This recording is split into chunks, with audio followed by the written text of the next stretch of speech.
So how's it going, Keith? Pretty good, John. What's up? It's been a crazy day. All right. Full of delays and fuel cans and calls from owners and bosses and...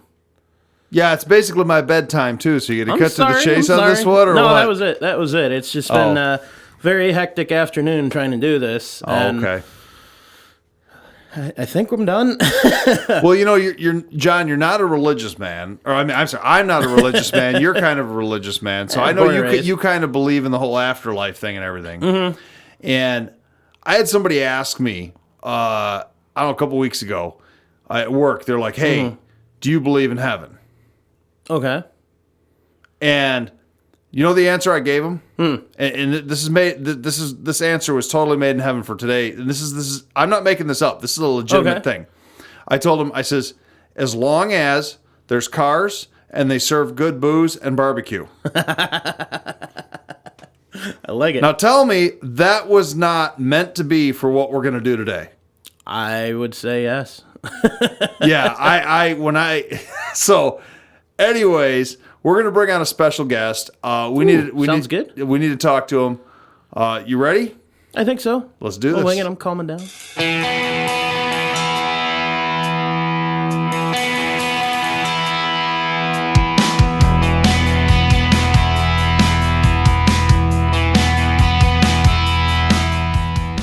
It's time to hit the trail, lock in those hubs, and throw it into low range. Because you are listening to Wheelin with Keith and Johnny Orange, broadcasting from the Thin Line Off-Road Studio. They're here to talk about 4x4s, trucks, and everything to do with enjoying the great outdoors. Buckle up. Here's your hosts, Keith and Johnny Orange. All right, so I said we're bringing on a special guest, and we're going to bring him on for the entire show here. Listening right now and live on the mic is Mr. Andy Imhoff. He lives on a mic? No, he's not on a mic. Well, you said live on the mic. He lives in Oregon. That's a big mic. Oregon, And wow. he I didn't know that. is the world-famous podcast host of Boost, Booze, and BBQ. I like it. I have listened to a bit of their show now. He contacted me the other day, and we got talking, just chatting back and forth like a couple of friends do. And we said, man, we need to go on each other's shows. We need to talk about some cars and some food and some booze, and we just need to I got a first question planned already. And so, anyways, well, let's let him introduce himself let him here. talk. Yeah, so you're live with us. Go ahead and speak, sir. Go ahead and speak. Just you're on the spot. Just speak. How you doing, Andy? I'm doing great. Thanks for having me. Yeah, it sounds like it's been a hectic day there, you guys. Yeah. Well, for me at least. For both of us, but so we're like 3 hours different. So are you at the end of your work day, or how does that work for you right now? Well, so I work from home, so every day is my work day. Unfortunately, I'm fielding emails all day long, and people are like, "We need this and we need that," and whoops, this thing's screwed up, and where's my something? And so it's a constant thing for me. And the part that I love about working from home is my wife thinks I do nothing all day long. So she'll get home and she'll be like, laundry, dinner, dishes, where's hop to chop chop, why aren't you in your maid outfit? That's a disturbing image. My bits don't fit inside. That's awesome, man. Were you gonna ask something there? I got the first three questions First three questions. All right, go ahead, John. Go ahead. Supercharger or turbocharger? What's your favorite booze? And what's your favorite meat to barbecue? So first of all, turbocharger. Okay. It's just a conservation of energy for me personally. My favorite booze, I'm a big bourbon fan. Yes. I'm a bourbon guy. John's not so much, but I'm a rum guy. I'm a bourbon guy. Yes. All right, great. I like bourbon. I know I liked you for a reason, Andy. Well, no offense to you, but if you had not been so quick to gloat, you would have heard that I am also a bit of a closet rum fan. Yes. Oh, yes. Oh, this could be a great episode. I've been good. Well, like 3 episodes, John shows up with a bottle of Kraken, which I mean is good. Kraken It's 70. okay rum. Yeah. It's nothing high end or anything like that. But he says to me, "Hey, you want a rum and Coke, Keith?" And I'm like, "Yeah, whatever, sounds good." And he opens a bottle of this thing and he pours. I'm not exaggerating. A third of the bottle into a glass, big glass, dumps a little bit of Coke on the top and hands it to me. Yeah, that podcast got interesting about Hey, 20 you weren't minutes complaining. That was a good drink. So Yeah. It's so funny. I have a bottle of Kraken here at the house right Yes. now. But, I love it. I'm last unfortunately night out of rum. I bought my wife a bottle of 12-year aged rye whiskey from Bullet. Ooh, and I got to nice. admit, not bad. I'm not a huge rye fan, but it was not bad. I'm not normally much for rye either, but on occasion it's good. Can you fellas see my microphone, by the way? On on and off a little bit. Is your microphone Okay. got something cool on it or something? Yeah, it does. This is my full-blown Merca mic. It's Nice. it's a MXL 990 Patriot. Nice. And Very nice. I'm using this to let people know, like, this is where I stand. You know, I want the meat, I want the whiskey, I want a good cigar, preferably grown in North Carolina. You know, that's where I'm at. I'm not much for smoking. I know Keith indulges from time to time. From but time to time, I used to keep a humidor here with 5,000 I cigars in remember. it. I remember. Yeah, I mean, yes, I'm a big cigar guy. Yeah. But I've so never smoked a day in my life. yeah, we need to get you to start, man. One day, maybe. So you didn't answer. So we get the third question though Yep. that John gave you. What's your favorite meat to barbecue? Ribs for sure. Oh, yeah. Good man. St. Louis ribs is where it's Nice. at. Although chicken wings will always have a special place in my heart. When you're doing Yes. chicken wings over an open fire, Oh. there's just something magical about it. I've not eaten today. I'm gonna start drooling. So let's move on.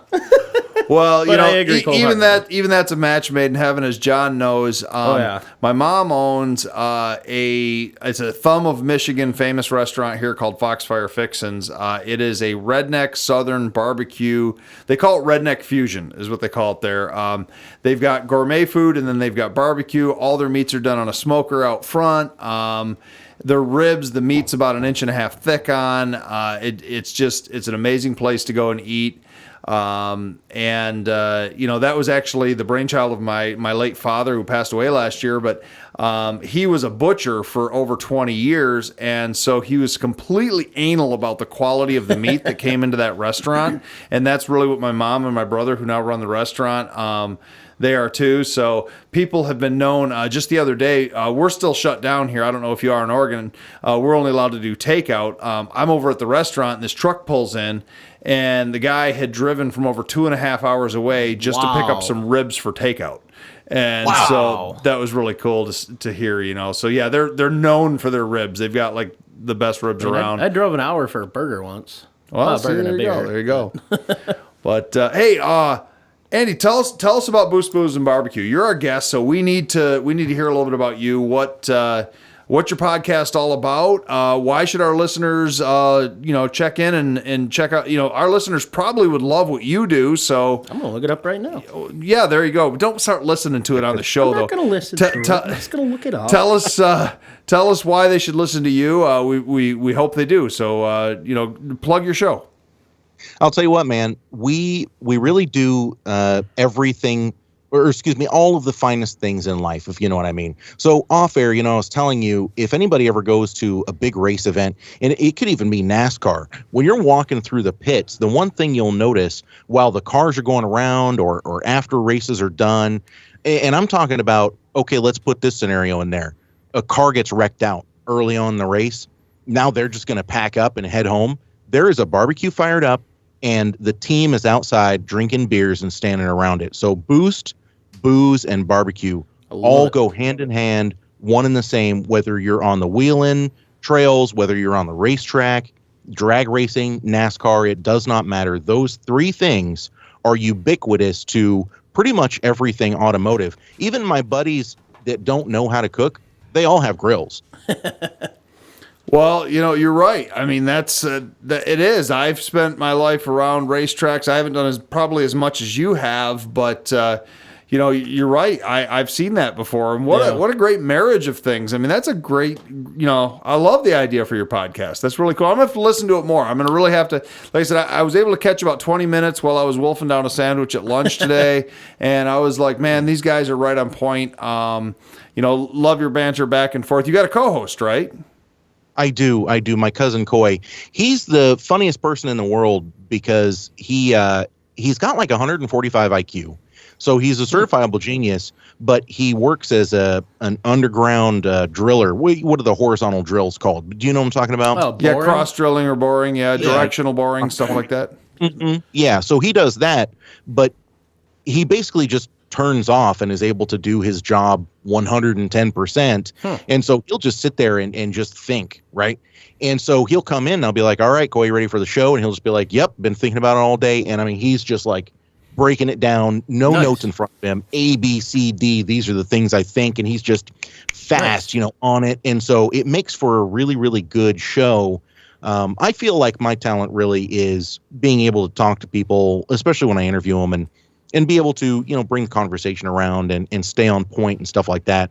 And really, I feel like some days all I'm doing is hurting him and he's kind of the face of the show. I understand that. That's kind of the way we are. Keith's a little more on point. A lot of time, the knowledge this guy's got stuck up in that ugly head of his is tremendous. Wait a minute, I thought I was the beauty of the show. No, that's when we turn the screen off and it's done. Oh, okay, all right. It's like the Disney movie. It's Beauty and or the Beast. Yeah, there you go. John here, he has a big background in all sorts of video production, country music films. He's been on audio stuff. Audio. Yeah. He's been on TV. We've actually been on TV together as extras in TV shows before. Nothing real big, but we've had some fun doing that. And, John and I have known each other. We were both in the diving world for a number of years. I actually met him while I was going through my initial scuba certification. 15 years ago almost now. Oh my God, it was. Oh, scuba. I'm sorry, you guys. I thought you were talking about dumpster diving. I was with you. Oh, no, I do that too. I do that too. John does that all the time. You wouldn't believe all the good crap you can find, man. And then, the funny thing is as our careers in the dive world went two different ways, John became like this crazy technical diver that does like these 200-300 foot dives on these ancient shipwrecks and stuff like that. Not ancient, and then 1800s. For 7 years of my life, I became a commercial diver. So I did like the dredging, the underwater welding, all that crap. And so we just kind of circled back around. But now I'm out of the diving industry because of a heart condition. But we still do this. We had this love of off-road stuff and Jeeps and old Toyota Land Cruisers and we founded this museum a couple of years ago that we talk about on the show all the time. So that is almost 2 years ago, isn't it? Now. Yeah. Or at least since we started planning. We founded the museum almost 3 years ago, and then we opened to the public almost 2 years ago. Yeah. Wow. Yeah, it's been a crazy time. So hang on, you guys. One piece that I've left out while we've been talking about all this stuff is that my daily driver is actually a 2017 Ford F-150 EcoBoost FX4. Oh, very nice. Very nice. Love it. What'd you do to it? I haven't, I'm about to say I haven't done anything to it, but that's not exactly true. Okay. I had 3,000 miles on it when I ran out and then bought a manual boost controller for it. Nice. So, boost controller and a tune. It's running, it tops out at about 21 pounds of boost and then settles into about 18 pounds of boost. So, nice. I'm a little bit more of a street car guy. My cousin, I wish Coy was here because he is a super off-roader like this. He's big in the overlanding arena here in the Pacific Northwest, and he's been trying to get me into the off-road stuff. And I mean, I'm getting there. It's not that I'm opposed to it or anything. It's just finding the time, and I don't really want to get my truck scraped up or anything like that. The ironic part is I will gladly launch the thing on the pavement in four-wheel drive. That's got to be cool to see. All right. Well, we can talk cars though too, because I'm a gearhead, as I told you prior to the show. John is too. First question off of the bat, I guess. Manual or automatic? Choose wisely. Manual. Let's not be ridiculous. All right. Good. True car guy. We can continue the show then. Well, you get those guys that are like, an automatic can outperform and manual. Like, oh my God, I don't even want to hear it. So manual. All right, cool.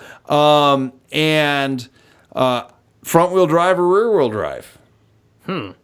Well, I mean, come on. They both have their merits. Okay, I have a lot of fun racing front wheel drive cars. I have a lot of fun racing rear wheel drive cars.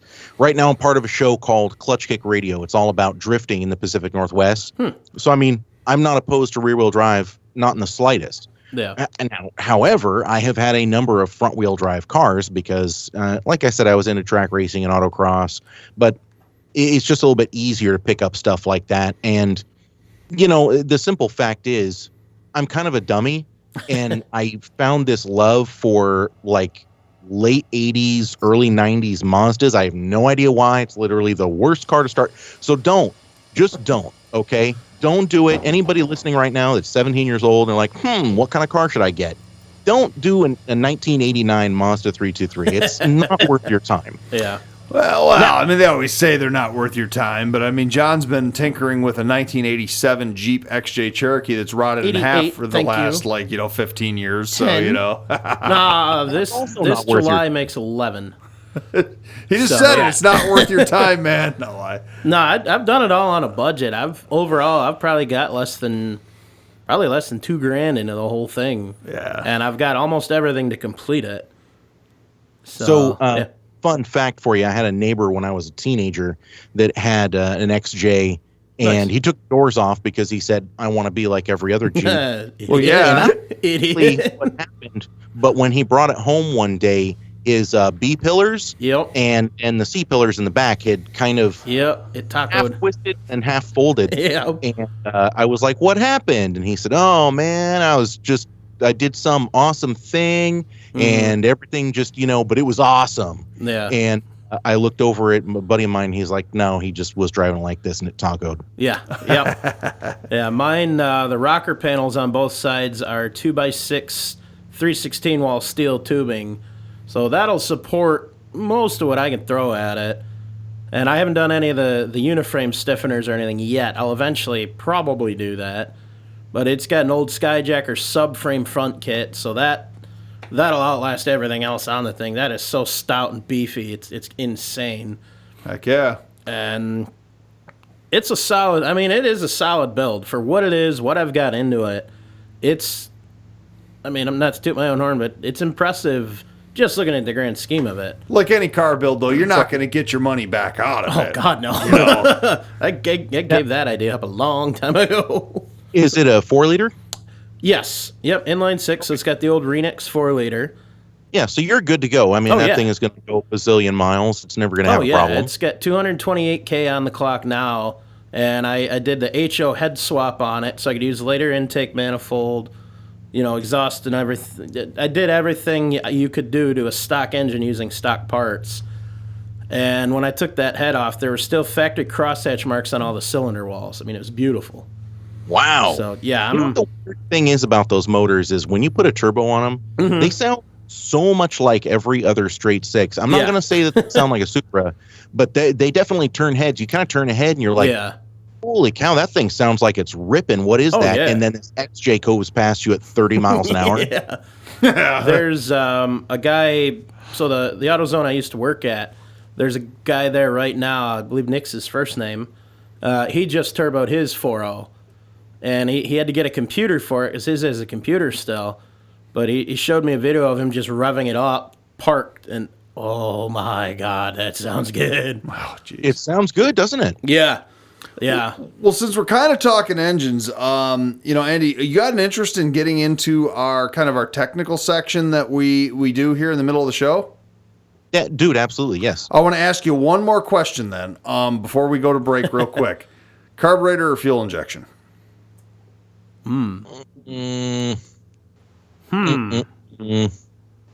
mean, I don't have for an me, answer for fuel that injection. I prefer fuel injection. I actually do a little bit of tuning on the side. I mean, not really anymore, but I've tuned a bunch of different friends' cars. I was pretty good at street tuning people's rigs. Nice. If they have some kind of a standalone EMS or something. I myself have a lot of experience with Haltech EMSs. So I'm partial to fuel injection. Now, having said that, I'm not going to turn a carburetor away. I'm not going to know quite as well how to tune it for you, but a fast car is a fast car, and that's just the way it is. That's true, and I'm glad that you answered that way. That's an awesome answer.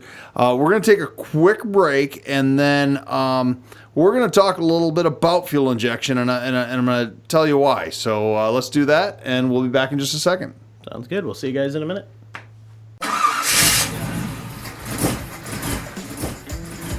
Hey, it sounds like it's time to swap out that old engine for something better, John. Yeah, man, but I have so much into my trans and transfer case setup already. I don't want to change those too. Sounds like you need to call Quick Draw Brand Adapters. They specialize in conversion bell housings for nearly all diesel and gasoline engines, including the new 2.8R Cummins. You know, I like weird engines. I want something different. Then you definitely need to visit quickdrawbrand.com today. They have those hard-to-find parts. They also have used diesel engines available. You can call them at 513-446-9654. Cool, I'll do that. See what they have. Thanks. All right, so we're back with Andy Imhoff. What are you drinking? You said you had to go grab something from the fridge or something. What do you got going on? Well, yeah, because I finished my beer, and I thought that you might find this pretty interesting, Keith. You said you like bourbon, right? Absolutely. This is a bourbon style and a bourbon barrel aged apple brandy made very close to me. Now that sounds good. I've done a lot of the bourbon barrel ales, like the beers, but I've never done an apple brandy. That's interesting. Who makes it? Spiritopia. And by the way, this fella is a Michigander. He has a very interesting story. He's actually a biochemical engineer who lost some funding for his project that he was working on. And so now he had these patents for converting plant carbohydrates that are not necessarily fermentable into a fermentable sugar. Dude. And so he started this distillery. And I'll tell you what, he makes some of the finest boozes I've ever had. It just goes to show that education, it can pay off. Is he based out there or here? No, he's based out here. He has a place in Corvallis, Oregon. That's interesting. It's very interesting. We'll have to find out if he's available. Yes. Yeah, talk to him sometime. He's got an amazing story. It's long story short. He was the dude that came up with the enzyme that would be able to convert like straw into convertible sugar, so you could make ethanol, bioethanol. Okay, I'm familiar with the. It's an enzyme from fish. I don't know. I won't get like way into it because we'll get super off topic. But he's an incredible dude. You have to reach out to him sometime because he's got an incredible story. I'm a home brewer, so that really interests me just to know more about that process. Yeah. Oh, John, would you add me on social media, please? Because I'm going to brew this summer. Excellent. I'll take care of that after the show, but we can get back on topic. Yeah, we did. Speaking of topic, we said we were going to talk about fuel injection. Now, we do a lot of playing on numbers. I don't know why we do this. It's probably just a amateur thing that we do. What's that? Nervous tick. Tick. Yeah. Okay. So we maybe it's a little bit of the OCD, but in me at least, because I like you said, I've got this encyclopedic knowledge of certain parts of automotive history, not always for every single subject, but ones that I feel passionate about. This one's I'm not super passionate about, but I do tend to know a few things. Do you know, this is our episode number 57. Do you know what the number 57 has to do with fuel injection in the automotive world? Ooh, the number 57 and fuel injection. I'm not sure, actually. Okay, I thought maybe you would. I wasn't sure. A lot of people don't. But wow, okay, I guess I'm just a dummy. No. I said a lot of people don't. A lot of people don't. No, John, you don't know? Well, I didn't know, but we kind of discussed this last week. I know now. Yeah, well, my crack and soaked mind didn't probably... We were crack and soaked for 3 weeks. Oh, okay. 2 weeks, whatever. 1957 was the first time you could get a fuel-injected vehicle in the United States, and really the world as a whole, in a mass-produced sense. General Motors came out with the Rochester fuel injection, which was an option on the Chevrolet line of cars, all of the cars, as well as the Corvette. And so that was, It was a mechanical fuel injection. It wasn't the first production car with fuel injection. Technically, anything with a diesel prior to that would have been. They were using them all the way back to the 20s because that's where fuel injection started. But for gasoline engines, the first mass-produced production car was the 1955 Mercedes. I think it was like a 300 SL, something like that. I might be wrong. I don't know a ton about the Mercedes line, but I know it was the 55 Mercedes. But Chevrolet mass-produced in 1957 the Rochester fuel injection. And what a lot of people don't know, a lot of people are familiar with the Rochester fuel injection, but a lot of people don't know that you could also get Rochester fuel injection in 57 on the Oldsmobiles and on the Pontiacs as well. Mm-hmm. Had you ever seen one of those, Andy, before? You know, I haven't, but I know exactly what you're talking about. And I'm pretty sure AMC had a version. Wasn't it the same manufacturer that they used? You know, you could be correct on there, but I thought that Bendix was actually the manufacturer for AMC's, and AMC's used some electronic sensors on them where yes, you're right. Chevrolet or GM's was all mechanical and vacuum. Yeah. And the Bendix one was called the electrojector. I always want to say ejaculator. There you go. All right. Yeah, that I think you're right there, and on the AMC, and then also Chrysler in late 57 for the 58 model year put fuel injection on their 392 Hemi. And they only made about 300 of them, and they proved to be finicky, and I don't remember what their system was called. And they ended up taking and recalling them and refitting them with carburetors. And there's only like 4 or 5 original fuel-injected 58 Hemi fuel-injected engines out there that are still in existence. So I was just going to ask how many survived that. Just a couple. Just a couple. So 57 was really when the world, fuel injection started to get into people's minds. It was a World War II thing with the airplanes. A lot of the World War II airplanes, mostly the Japanese with the Mitsubishi bombers and a few of their other products. We also had the BMW radial engines during World War II out of Germany. They used fuel injection. So there was a number of different technologies there. But like I said, 57 was when you could get it for the first time publicly. And then, interestingly enough, General Motors essentially abandoned the program in 62.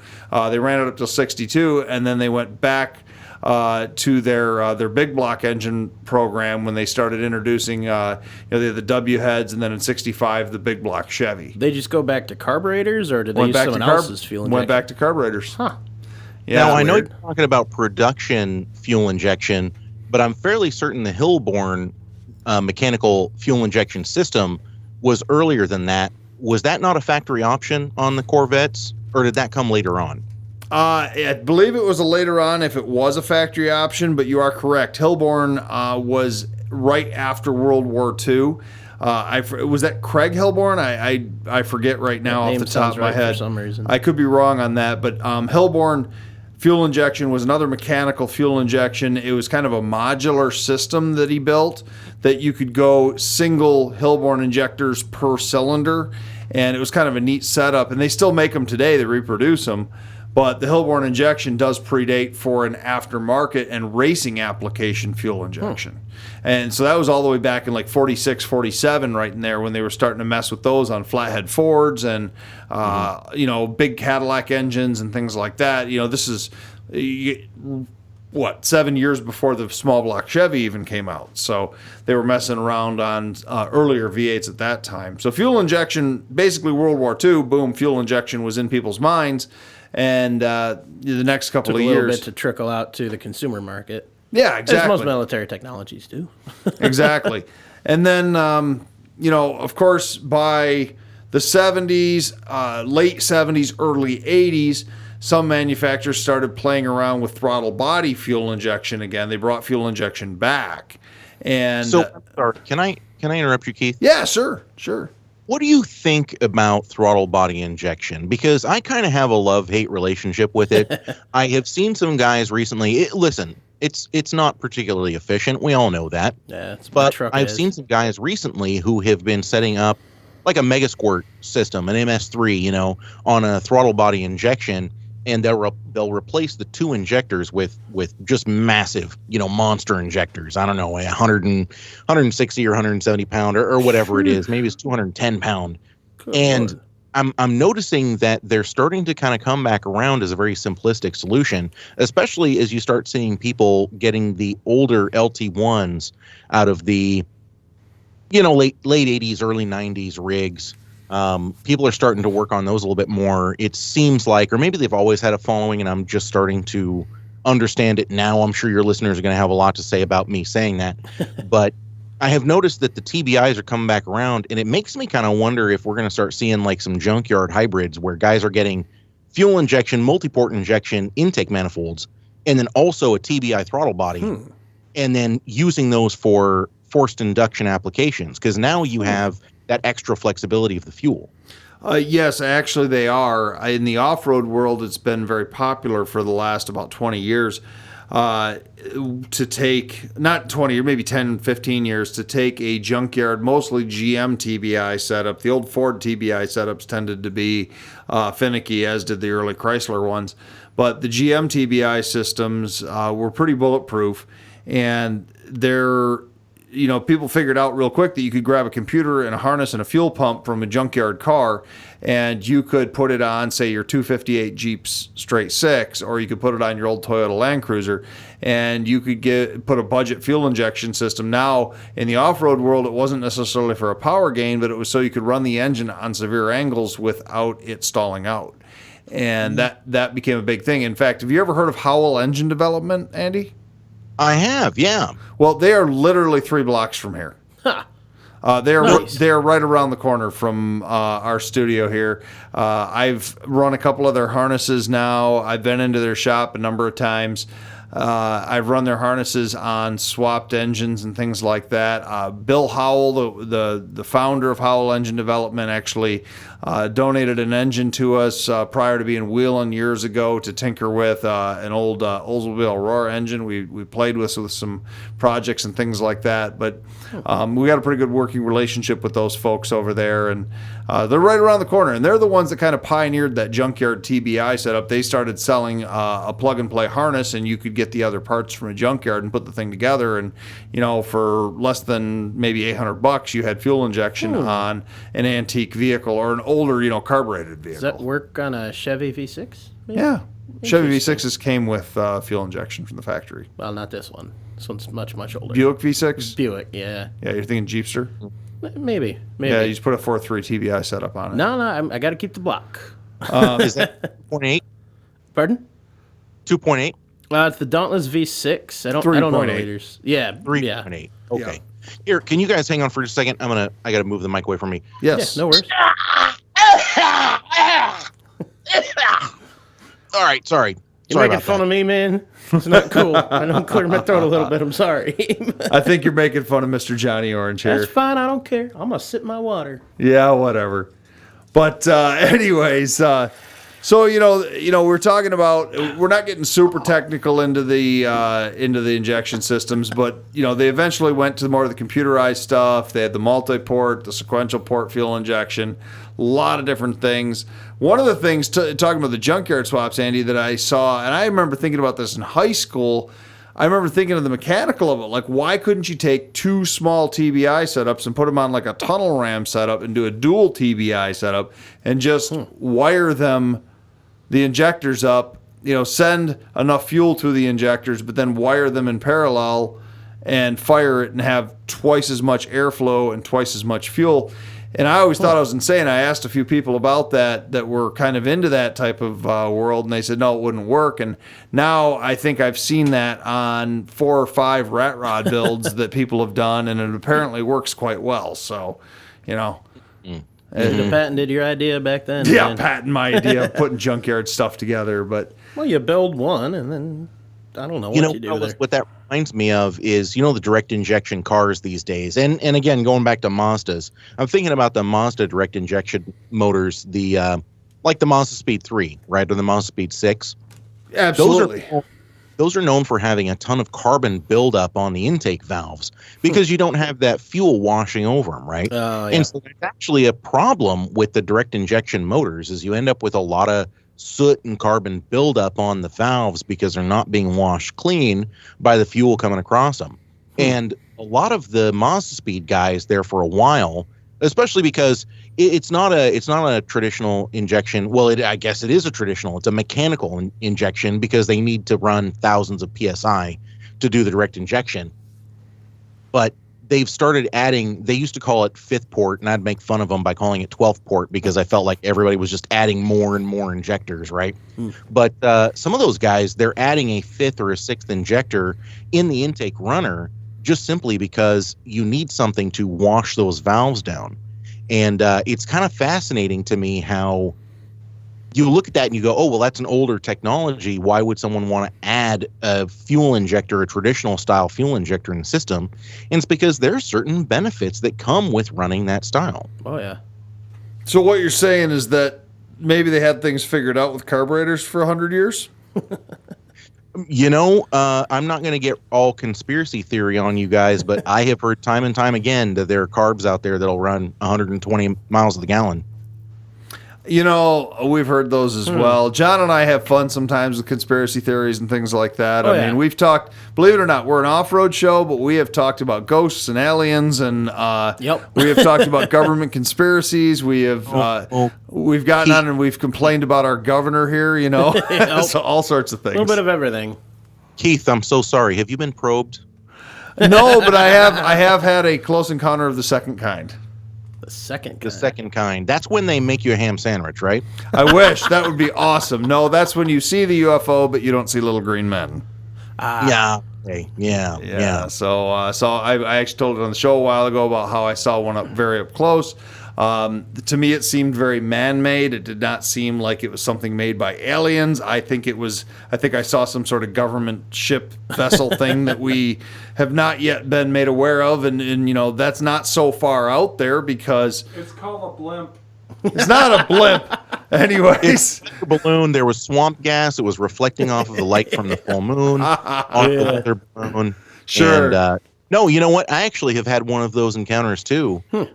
It was late one night, and I was looking up at the sky, and I mean, this thing was moving across, and it did not look natural to me at all, and it was very low, and I just thought, wow, oh my gosh, I think that's a UFO. And then as it went past me, it went. I was drunk. Yeah, did you say you're drunk? Well, yeah. I mean, it's in that moment where you're like, oh. Well, I guess I'm done for the night. I had that at my buddy's house not long ago. You see this big line of dots come in, and then they hold, and then they all went away, and it did it 3 or 4 times. That was Elon Musk messing with you. Yeah, I know. But my buddy and I were sitting out there, you know, half a case deep, and we look up and see that, like, what the... And then it took me a minute, like, couple days before that, Andrew, Keith, and myself were talking about that. Apparently it happened the night before, and everybody's posting the aliens are coming to get us all over Facebook in my local area. I missed it that night, but I saw it the following. And yeah, that was trippy, man. That was weird. Oh, yeah. You know what? I, for one, welcome our robot overlords. I don't know about you. I'm okay with it. I got to tell you, Andy, you've been like our most fun guest, I think, so far. We've had some very serious guests that have talked about some very interesting history and this and that. We've got one of our sponsors that sometimes comes on, and he usually has a couple jabs at us. But reminds me, I finally got my shirt from him. Did he really? I did, yeah. Did he have to go to the old tent maker or what? No, I just got the other size in stock. So okay, I'm working in to be able to fit it. Oh, okay, all right. So, but you know, no, you're a lot of fun. We've enjoyed having you on the show here. You're talking about robot overlords. Oh my God, John. Oh. Well, no, I want to probe your mind with a couple questions when we come back from the break here on a title that I saw in one of your episodes. So how about we take a quick break and we'll come back with that. And we'll be right back with the ADD podcast. Puppies are cute. Spiders are not. Spiders are creepy and ugly. But what will you do? you will call ABC Home and Commercial Services. The Spider Fighters can service your home for these unwelcome guests. ABC Spider Fighters will provide the solution for your spiders, wasps, box elder bugs, Asian lady beetles, cluster flies, and all your visiting insects. Call now for a prepaid discount. ABC Home and Commercial, the Spider Fighters. 810-794-5678. We're back on air. We've redirected ourselves. We've kind of focused back. We want to talk about some fuel injection stuff. Andy, you said you had a question for us, or maybe you had a question for John. I'm not really sure. You said you had a question somehow. Oh, well, it's actually kind of for both of you guys. So going back to mechanical fuel injection and actually electronic fuel injection as well, you know, you have different systems where it can be a return system or it can not be, right? Like a lot of right. A lot of dragsters run a returnless system. They just run on 12 pounds of fuel pressure, you know, things like that. Where do you guys land as far as just the person in their garage trying to modify their own vehicle? Which do you think would work better for them?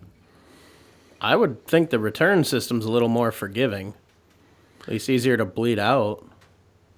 You know, I tend to probably agree with John there, only on the idea that my limited experience with a returnless system, only in a stock application, mind you, is that fuel pump life seems to be shortened, that the fuel pumps do seem to have to work a little bit harder. I think in my mind I could just be crazy on that, but no, you're right. I do tend to like a system that's got a return. What are you thinking? Yeah, no, I'm 100% with you guys. I know it kind of goes back and forth. I mean, a lot of people say, especially if you're putting fuel injection on a system that didn't already have fuel injection, you know, plumbing the return lines and stuff, it's a huge pain. But realistically, it gives you so much more flexibility at the end. I mean, unless you want to run just one fuel pressure all of the time, and when you run out your limitations, you're kind of done. You know, I'm 100% with you. I think that return style systems give you so much more flexibility, and you're 100% right too about the pump life. An electronic pump that's running a constant pressure all of the time, even when there isn't a need, that thing is going to wear out. And that's actually why a lot of those inline electric pumps that run off of mechanical pumps on, you know, your older systems, right? I'm not crazy. Back me up here, fellas. When you have a mechanical fuel pump and then you put an inline electric pump to help it get over to the mechanical pump for whatever reason, I mean, those have a specific lifespan. I remember from selling auto parts, you know, I had a lot of people come in and try to do warranty replacements on those. That's the exact system I have on my 1984 Toyota Land Cruiser. I have an electric pump. Whoops. Well, it's great. It's fantastic. Yeah, no, it's not. What I mean, I had my mechanical fuel pump go out on a wheeling trip in northern Michigan probably 6 years ago. I went into the local Napa, the local AutoZone, the local CarQuest. They all told me, good luck. It's going to be like 2 weeks to get a Toyota Land Cruiser fuel pump in northern Michigan. And I said, well, I literally need to finish this wheeling trip. Now, mind you, I had a trailer with me. But I said, I want to continue to wheel. So I said, give me one of your universal, cheapest 12-volt electric fuel pumps. Came back, threw that thing. Originally, I put it up near the engine. That didn't work. It was suffering for getting enough fuel pressure. So I took it back out, put it back by the fuel pump, or by the fuel tank. I'm sorry, I said fuel pump. By the fuel tank, ran some wires back there. I never took it out. It's still running. I have it on a keyed hot, and I know that it's a ticking time bomb, that eventually that thing's just going to go bad, but it fires up like a fuel-injected vehicle now. I got one of those Weber carburetors that'll run on its side. Nice. And, you know, just fire that thing up, but like you said, it's a returnless system. So, no, I take that back. I am not a returnless system. I do have a return, even on a carburetor on that Toyota Land Cruiser. So maybe that's why that thing, what do you think, Andy? Is that why that thing survived all these years? 1,000%, yes. Yeah. Nice. So that could be it. It should not have that kind of life expectancy. I would have expected you to, I don't know, get a year out of it, maybe. But yeah, if you have a return system from your carb, that's that's the saving grace for that thing. And I'll tell you what, a return system on a carb. Oh, pardon me, I need to lubricate my my mic stand here again. That's all right. No worries. But a return system on a carburetor, nothing wrong with that at all. Again, it goes back to, I think that makes everything easier to work on. But I'll tell you what, I never really got too much into carburetors. Maybe it's just because, I wasn't some V8 purist when I was younger. I have got this irrational love of these garbage can Econo boxes. That's one of the things that really kind of led me to build like my Mazda Protege. I liked the way that it handled. So, okay, story time real quick, you guys. I apologize for getting way off base here. No, it's all right. We love good story. Oh, yeah. I had traded my 1.8 liter double overhead cam motor swapped Ford Festiva with a big turbo on it. I traded that for a Nissan 240SX, an S13, really good condition too. Nice car. And this was back before the 240s really had gained that much popularity. I was driving it. It was fine. It was slammed on some trash coilovers. I found a guy that would swap those out for me for just the stalkers. And then ironically, he called me like a week later and he's like, I'm pretty sure these are blown. And I called him back and I said, I'm pretty sure they were blown on the way from China to here. And he texted me back and he's like, yep, fair enough. And that was the last I heard of him. It also had a welded diff. I swapped the diff out. So stock suspension, stock diff. It was a real nice driving little car. I ended up just giving it to my wife because I found a Mazda Protege, a 1990 Mazda Protege, and I liked the way it felt. I can't really explain it, but I was in Portland one day. Traffic was light. I was rowing through the gears of this 70 horsepower little crap box, and I come up to this corner and I set myself up just right and I give it a little bit of a Scandinavian flick and it just wants to slide all the way through the corner and I'm modulating the slide with the brake. And it's a front wheel drive car, nice. And so it's not like it's some thing. It just kind of had that movement, right? Something matched with me. And when I got home that night, I just told my wife, honey, you're going to keep the 240. I'm not interested in building it up anymore. I'm going to get this thing. And nice. I ended up finding a guy who had a Mazda 323 GTR. He had the all-wheel drive system and everything. And it had just been sitting. Because it was not road legal here. It wasn't until, as a matter of fact, no, we can't even drive them here because of the 25-year rule. Yeah. Never heard or of maybe we can just this year. But either way, he had this thing that had been sitting for years, and so I pulled the drivetrain out of it. It was a direct swap into this 1990 nice. Protege, so all of a sudden I had all-wheel drive.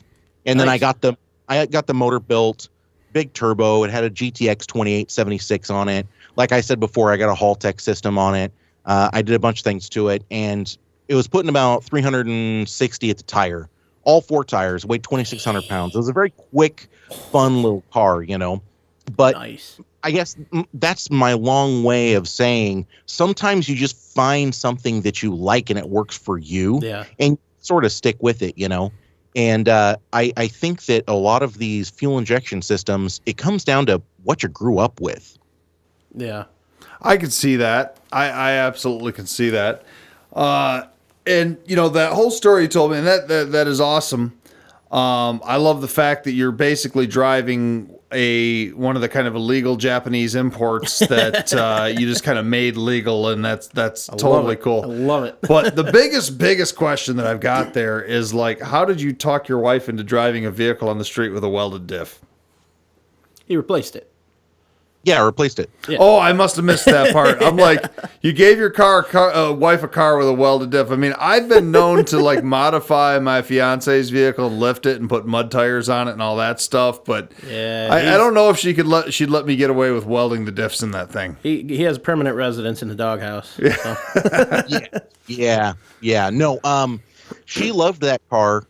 Do you guys want to know? Here, let's do it the joke style. You asked me how much did she love it, and if you can do it in unison, that'd be great.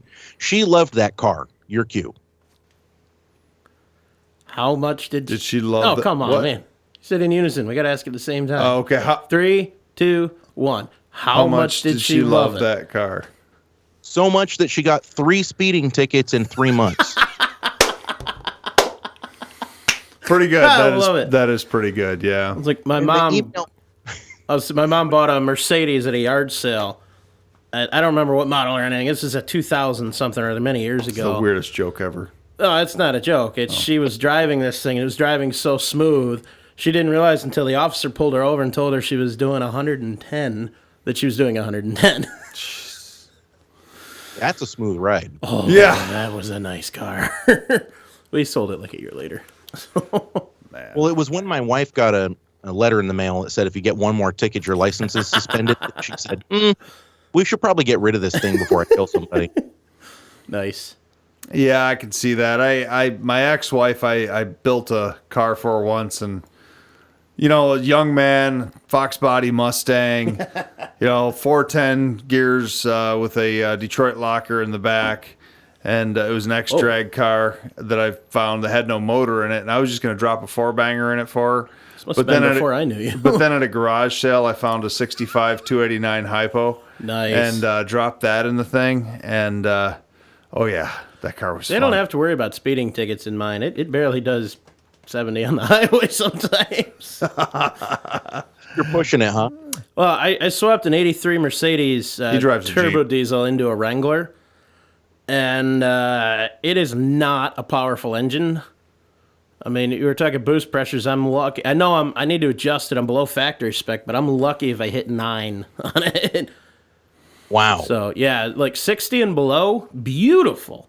65 if I got a little bit of downhill or a little bit of tailwind, but I got a headwind. I mean, I'm driving a brick with wheels, so it's not aerodynamic. I get a little bit of a headwind. Plus, it's lifted with 33s, so. Man, all you're telling me is reasons why I need to own this thing. Yeah, there you go, right? Oh, I love it. I found a guy that put a Cummins turbo on it off of a 6BT, and it had nothing for low range, but once that thing spooled up, oh my God. I would probably blow it up. You do realize, though, because I was doing the math in my head when he was telling about his Mazda. Mm-hmm. My daily driver and your daily driver, if you put the two together, they still don't have the horsepower of what his Mazda did. No. And I drive a Ford Excursion, so... One of my favorite things ever that happened was we had just moved down into this area that I'm in. My wife is, my wife is the busiest chiropractor in Oregon. I'll just put it that way. She's in Corvallis. And when we first moved down here, she started a job at a clinic here in Corvallis. And I was going to school. I got accepted to Oregon State University for their engineering program. And I had the protege that I'd built up. And I was... Okay, I don't know if the statute of limitations are on or not, so I'm just going to say there's a highway in between Albany and Corvallis that actually runs through Mexico. Oh. And so every day that I drove this highway, I would just get in race after race after race. It was hilarious to me. Nice. And nobody knew what my car was, but everybody wanted to race. Anytime I pulled up next to somebody and the blow off valve went off next to them, they were like, "Oh yeah, I'm down." So I pull up next to this STI. It's probably 11, 12, 13 STI. And there's this dude wearing a flat billed hat, the big aviator sunglasses. He's got the douchey thin beard, and so I pull up next to him, rev at him a couple of times and make the sign like, "Hey, do you want to go?" And all he does is the super douchey thing. He nods his head and then downshifts and goes. And I'm like, what a douchebag. And so the second that he downshifts, I'm already downshifting. And so I'm in third, and I just freight train past him, and he takes the next exit. Maybe a week later, I'm in her clinic, and suddenly this dude comes out into the front lobby, and he's wearing a doctor's jacket. And I'm like, oh, wow, okay. And I said to him, "Hey, man, do you remember racing that little Mazda Protege / Honda Accord / Toyota Corolla?" Because they all look the same. It's a 1990. Yeah, and true. he was like, he looked at me and he grinned and he went, "Oh yeah," and then the grin faded and he was like, "Oh yeah." That is awesome. All right, I do that all the time. One time in Portland, I had the same thing happen with this guy with a big turbo VR6 Volkswagen GTI. And I met him at a car show maybe a week later, and he instantly recognized me. And he's just like, bup, bup, bup, bup, bup, bup. Yes, I remember you. Hello. Now go and stand over there, please. Well, I got to give you one, and we are running a little short on time here, but I got to tell you my racing story. You'll just love this, Andy. I hope you do. But back in high school, I had that Honda Civic that had a few little mods on it. I had some like 2.5-inch exhaust on it. It wasn't the big trash can exhaust, but I had it lowered just a little bit. I'd actually made a short throw shifter for it, done a few other little mods to it. Took it out onto Anchor Bay, which is right off of Lake St. Clair, right exactly where Henry Ford beat the world speed record with his 999 racer back in like 1909, something like that, on the ice, frozen ice, middle of the winter. And they do racing out there every winter. They do drag racing on the ice, and it's unsanctioned. They do have some sanctioned events, but this was one of the unsanctioned events. And I'm out there, and the way you would do the race there was you would take off from the boat launch that, was, of course, frozen over. You took off from the boat launch and you went about 2 miles down, and the first person that went past a popular restaurant that's down there, first person that went past the restaurant won, and that's just what we did. So I'm out there all day racing back and forth with the Honda, having a great time, beating a lot of people because the little Honda's light and it goes. But, I had a couple guys that went past me. They had studs in their tires and stuff like that. Well, I pull up to the line, and this other car pulls up, and here's this guy in a Pontiac Trans Am with a 671 supercharger, dual Holley carburetors, sitting right next to me. Oh. And he is just revving the thing, rum, rum, the blowers back and forth, through the hood. And I mean, this car is just all muscle. And he's kind of got that, that look too, like this guy you're talking about, prior to the flat bill hats. He just, he was the old varsity jacket wearing guy that probably graduated 6 years ago, one of those guys. And he's revving so, all right, so there was a girl out there that dropped the flag, and we go, and I'm just rowing through the gears of the Honda, and I'm not really paying attention to anything. And I get up past the restaurant, and I kind of look back, and the Trans Am had made it about 200 feet, and his big racing slicks that he had on that thing, he is just sliding all over the ice, couldn't get any traction whatsoever. And he's, he even had some, real hot girl, sitting shotgun with him, and so she rode home with you, right? I think that she probably that's could. That's the rule, isn't it? I probably should have pulled up and been like, "Hey, want to ride with a winner?" Yeah, but, this Honda Civic that was like half primer black, half baby blue with, nice. So. And I just pulled up, and I was mostly stocking that thing too, and just nice. So I was like, "Oh yeah, I used to tell people all the time I blew away a Trans Am with a blower." No way you did, Well, we're on ice. He was running slicks. So. Yeah, I don't have a racing story. I got a good, quick, short one. All right, short one, and then we got to let Mr. Andy go. But favorite things to ever happen to me in the Jeep, because again, I can't go fast because no balls. I'm not sure you can talk about this on the air. Oh, no. I got to the bar. Oh, okay. I was going to, enjoy some libations for the evening and karaoke. And the guy standing outside smoking, I parked it and, let it cool down a minute before I shut it off. And he goes, "I don't know what the hell is wrong with your Jeep, but it sounds like crap, man. It sounds like a diesel." I'm like, "Oh, thank you." He goes, "What?" Let's just come over here. Let me show you something. Came over, popped the hood, and he says, "Dude, that's awesome." Cool. It was my favorite thing. Well, Andy, it has been a blast having you on the show. Maybe Absolutely. We should do this again in the future. I don't know if you still want us to come on, maybe talk to you in a couple of weeks. We had talked about that. We can see how that goes. Is he going to join us for the after show? That's up to him. Okay. I sure would love to. I'm Excellent. just throwing that out there. All right. I still have the mind-probing question for you. So. Okay. Well, let's sign off of this one. John... You've got don't shake my hand. This is social distancing. You put your hand up. I'm like, social distancing. No, you've got your crap you read at the end of every episode. Oh yeah, that's at home in my notebook with everything else. Do you remember half of it? I think I can remember the majority of it. So we're gonna wing it. If I miss anything, I'm sorry. First and foremost, so I don't forget. Huge thank you to our guest. First off, huge thank you to Mr. Andrew, the producer. Without him, none of this would be possible. And so.